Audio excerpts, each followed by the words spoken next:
In this video, we're going to give a brief overview of the VLAN trunking protocol. Now, in my opinion, VTP is misnamed. It doesn't actually have anything to do with trunking itself. All the VLAN trunking protocol does is synchronize the VLAN configurations between switches.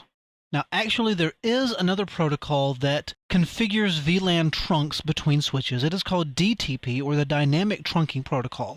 However, for the CCNA, you don't ever get into DTP.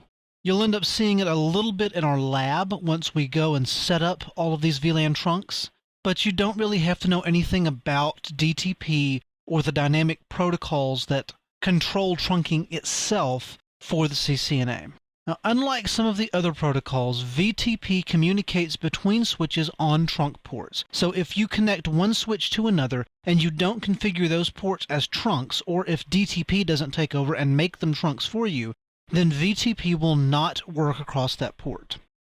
And really, the whole point of VTP is to keep the administrator, i.e. us, from having to configure the same VLANs on every switch on the network.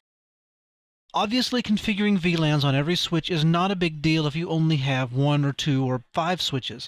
But if you've got 50 switches spread out across 5 locations and you want to add a VLAN to all 50 switches, you can see that you'd be spending a lot of time logging into each switch and issuing the same VLAN commands. And yes, there are third-party products like Cisco Works and some of the other configuration management tools that can assist in pushing these commands out to the switch. But still, you have to actually go to every switch and configure it one way or another. If you have VTP set up and it's set up correctly, you enter the VLAN information on one of your server switches, and we'll get into those roles here in a bit, and the VLAN information is synchronized out to all of the rest of the switches on your network. However, as with many things in networking, with great power comes great responsibility. If you're not careful with your VTP configuration, you can kill every VLAN on your network with one misconfigured switch. And in the next video, where we talk about the specifics of how VTP actually works and how it communicates, I'll show you a scenario where that could happen. Now, when you configure VTP, there are 4 parameters that are set. The first is the VTP domain name. The VTP domain name is a case-sensitive string that identifies the group of switches that will be configured via VTP. Each switch can belong to one and only one VTP domain. However, you can have multiple VTP domains on the same LAN if you so desired. To be perfectly honest, I can't think of a situation where you would want to have multiple VTP domains, but then again, most of the time I don't run VTP because I consider it to be a little dangerous for the purposes of most of the networks I put together. The next thing that's configured is the VTP password. The VTP password is actually optional, but it is recommended if you use VTP in the first place so that a misconfigured switch, again, will not kill your entire network. The VTP password is an optional but recommended case-sensitive string that authenticates the VTP messages. This way, you couldn't have a rogue attacker come in and attach a switch to your network, sniff out your VTP domain name, and then proceed to synchronize out a bad or faulty VTP database to the rest of the LAN. The third parameter is the VTP mode, and we'll talk about that here in just a second. And the fourth is the VTP version, and again, we'll talk about that here on the next slide. Now, there are 3 VTP modes for any given switch.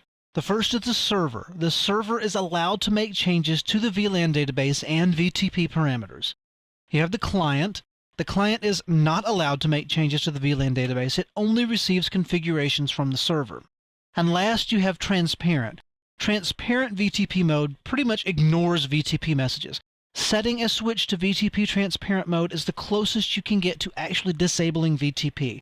In an iOS-based switch, you cannot disable VTP. If you happen to have an ancient switch that still runs CatOS, you can actually turn it off, but those switches are very difficult to find in a production network because they are so old. And last but not least, we'll talk about the 3 versions of VTP. There are actually 3 versions of VTP. Most modern switches only support 2 versions of VTP, and you really only need to know about versions 1 and 2 for the exam. The major difference, and pretty much the only difference between version 1 and version 2, is that version 2 supports token ring. So for most situations, version 1 will work fine. There are a few minor differences between version 1 and version 2 that we'll get into on the next video, but honestly they're so minor as to be pretty inconsequential. So we'll get into that next, but for now, that concludes our overview of the VLAN trunking protocol.